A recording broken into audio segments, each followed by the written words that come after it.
A verdict has been reached in the Erin Andrews case. The jury has awarded Andrews $55 million in her civil lawsuit against a stalker and the owner of a Nashville Marriott, where nude videos of Andrews were secretly recorded.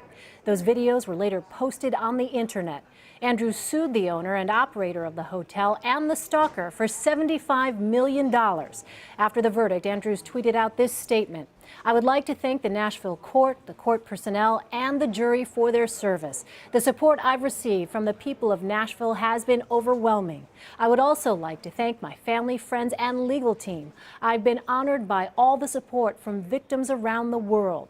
Their outreach has helped me be able to stand up and hold accountable those whose job it is to protect everyone's safety, security, and privacy."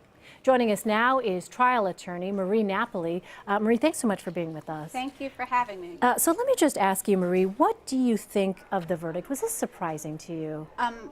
Such a large verdict is always surprising, but I'm very happy for Erin and good for her. I think she deserves it, and she was not only victimized going through what she went through at the hotel, she was again victimized by having to go through the whole trial. Because as you know, the defense had said that what they saw as sort of an individual actor here, the owners of the hotel said, you know, that was not us. That was the individual who decided to do this. Right. Well, there's a difference between an intentional tort and negligence, and the person who committed this act, that obviously was an intentional tort, but it doesn't mean that they're not responsible for being negligent. They had an obligation to her to keep her safe.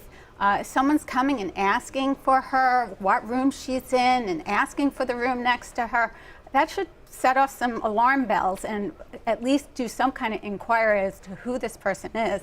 And to have talked to her and said, do you know this person? This person's getting the room next to you.